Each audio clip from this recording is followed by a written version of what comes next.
तो हार मालिक हे मालिक, मैं लड़की नहीं बुलाई हूँ, यहाँ से तुम चले जाओ फूलबाग और सुंदर सुंदर सा फूल चुन करके और जल्द से आना, भोलेनाथ की मुझे पूजा करना है। ठीक है मालिक, जल्द से जाओ। अब मेरा समय ये धरनी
देखिए भैया,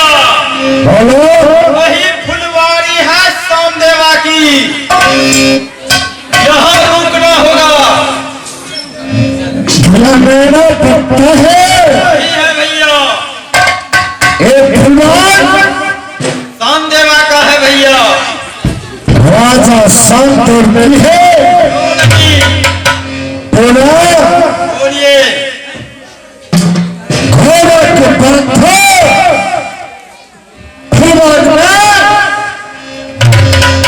कुछ देर के लिए हम विश्राम करेंगे। वही होगा भैया।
पटा दीजिएगा कैसे तो घूमो करेंगे ये फुल पाक है सुनना करके तो हम मुंह से ले रहे चिल जाएंगे बाबा है मुंह का तुम असर पे बनाए ये वो असल फिल्म होगा हाँ मिस्त्री के देखना पड़ता इच्छे से तोड़ बहिन हम सोचते हैं सुनना क्या छोटी बहन की बियाह भरल है नहीं रहो मोरे ना करो और उन्होंने बियाह डाल दिया तो ना अच्छा वो है तोरा के उसे घाट में चल के लड़की तक है दुनिया करो का रिएक्ट कर दिया तो उन्होंने क्या करे सुनना है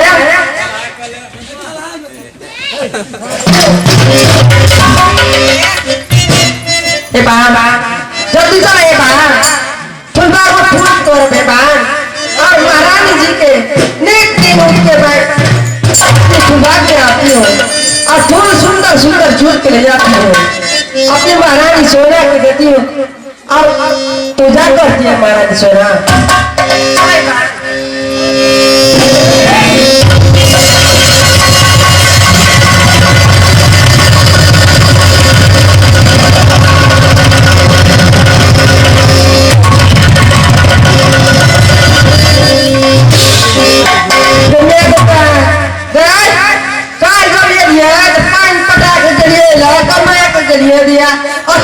फूल गाछ देखो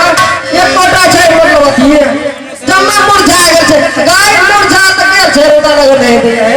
हम बुझे असे अडक छी पत्ता चढ़ गेल छै गाय हमरा बुझाय महानिया वाला के बकरी पठुआ चले छै पाचर खसो लकवा वाला के फौती वाला के अब सौती ना हो छै बकरी खोई में जाबे छै आ गाय के फूल बाग में चला रे गाय भैया हे जजना हम देख लेगा हम तक की करबे गा ए मतलब कथी कहवा ये मास्टर जी सब दिन में हम देख लिए तक हम बकरी लग जाए पकड़ा दे गेला छोटे आए भैया हे बात फिर लड़ झड़िया बड़े है चल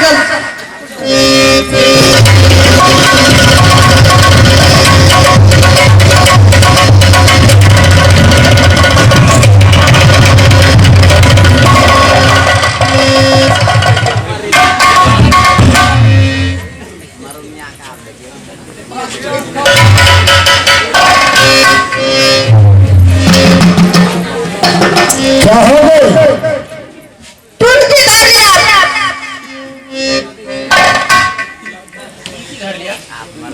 काली करती है सुनिए हमारे फूल है फूल तो दमाग चढ़ा लिया है बकरी पठवाया है